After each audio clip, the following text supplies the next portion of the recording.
My dear students, I hope you all are fine. Today I am going to discuss classification of sources of energy. The sources of energy can be classified as number 1 renewable source of energy, number 2 non-renewable source of energy. अभी हम जो source of energy हमें मिला था उस source of energy को दो category में क्लासिफाइड किया गया है। नंबर 1 है रिन्यूएबल सोर्स ऑफ एनर्जी और number 2 non renewable source of energy. Renewable source of energy, those sources of energy which are being produced continuously in nature and are inexhaustible are called renewable sources of energy. For example, solar energy, wind energy, biomass energy. Renewable energy किस energy को बोला जाता है? जो energy हम बार बार use करने से कभी ख़त्म नहीं होता, नेचर में इतना ज़्यादा है कि हम कंटिन्यूसली उसको यूज़ कर सकते हैं, वो कभी ख़त्म नहीं होता, फिर हमें मिलता है। तो ऐसे सोर्स ऑफ एनर्जी को बोला जाएगा रिन्यूएबल सोर्स ऑफ एनर्जी। अगर हम एग्जांपल ले सोलर एनर्जी, देखो सोलर एनर्जी मिलता है हमें सन से, तो सन कभी ख़त्म नहीं होगा, सन एनर्जी से हमें सोलर एनर्जी मिलता है। फिर वाइंड एनर्जी, हवा कभी ख़त्म नहीं होता, बायोमास एनर्जी, ये सब है renewable source of energy. Non-renewable sources of energy, those sources of energy which have accumulated in nature over a very long time and cannot be quickly replaced when exhausted are called non-renewable source of energy. ये source of energy ऐसा है जो हमारे nature में बहुत लंबा समय तक जमा है, लेकिन जब ख़त्म हो जाता है, एग्जॉस्ट हो जाता है, तो क्विकली रिप्लेस नहीं होता, हमें फिर से नहीं मिलेगा। उसको फिर से पाने के लिए मिलियन ऑफ ईयर्स लगेंगे, बहुत ज़्यादा टाइम लगेगा। तो ऐसे एनर्जी है जो एनर्जी जिसको ख़त्म करने से बहुत लंबा समय बाद मिलेगा और मिलना इम्पॉसिबल भी है, ऐसे सोर्सेस ऑफ एनर्जी को बोला जाएगा non renewable source of energy.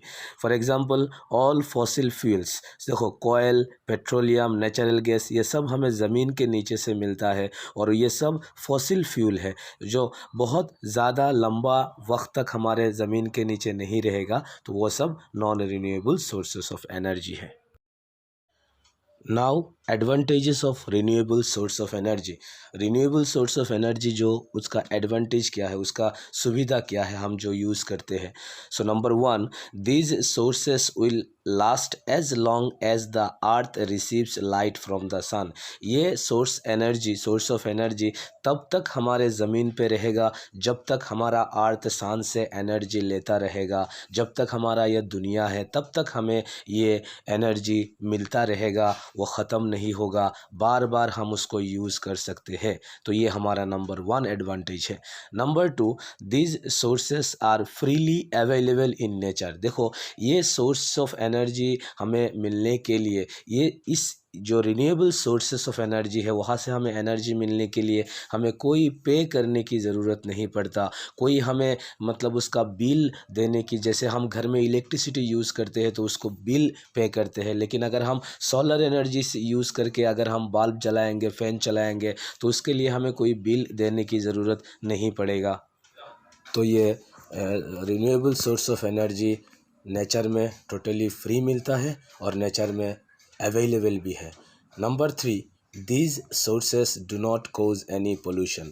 ये सबसे अहम पॉइंट है, सबसे इम्पोर्टेंट पॉइंट है कि जितने भी रिन्यूएबल सोर्सेस ऑफ एनर्जी है वो हमारे एनवायरनमेंट को कोई नुकसान नहीं पहुंचाता है, कोई पोल्यूशन नहीं होता है उससे, टोटली पोल्यूटेड फ्री है ये जो रिन्यूएबल सोर्स ऑफ एनर्जी है। इसीलिए ये रिन्यूएबल सोर्स ऑफ एनर्जी के ऊपर हमें ज़्यादा से ज़्यादा क्या देना है, इम्पोर्टेंट देना है।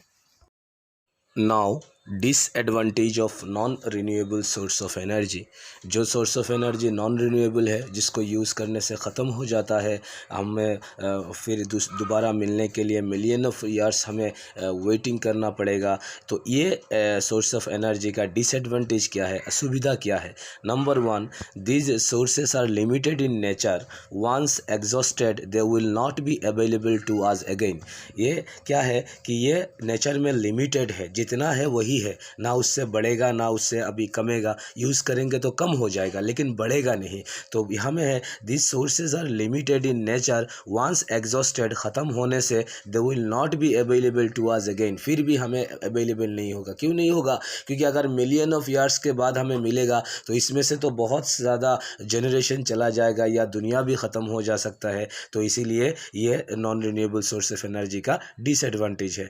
Next number 2, these sources are a major cause of environmental pollution. क्योंकि देखो लास्ट में हमने डिस्कस किया कि जितने भी फॉसिल फ्यूल है सब नॉन रिन्यूएबल है और उसको जलाने से हमें क्या मिलता है? स्मोक मिलता है। वो हमारे एनवायरनमेंट को पोल्यूशन करता है। कोयल, पेट्रोलियम, डीजल, ये सब मेजर कोज है हमारे एनवायरनमेंट की पोल्यूशन के लिए, आज हमारा एनवायरनमेंट ख़राब होने के लिए। तो हमें जितना हो सके ये non renewable source of energy को अवॉइड करना चाहिए, उसको कम से कम यूज़ करना चाहिए, नहीं तो उससे हमें बहुत प्रॉब्लम मिलेगा या एनवायरनमेंट को बहुत नुकसान पहुँचेगा। I would use LPG for heating food because LPG has a high calorific value and it gives a lot of heat on burning.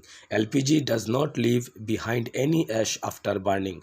क्योंकि LPG में बहुत ज़्यादा कैलोरीफिक वैल्यू होता है, वो बहुत ज़्यादा हीट देता है और उसमें स्मोक भी नहीं निकलता और वो जलने के बाद वो क्या है, आफ्टर बर्निंग कोई ऐश नहीं निकलता। इसीलिए मैं अगर कोई भी फूड को कुक करूँ तो मैं पहला प्रीफर किसको दूंगा? LPG को, और मैं LPG यूज़ करूँगा। तो ये है इसका आंसर। तो ये तीनों क्वेश्चन बुक के अंदर से है, तुम लोग कॉपी में अच्छे से उठा लेना। नेक्स्ट वीडियो में हम नेक्स्ट टॉपिक इसी तरह हम डिस्कस करते रहेंगे। आई होप तुम्हें समझ आया अच्छे से। अगर कोई भी प्रॉब्लम हो तो मुझे मैसेज करना। Thank you.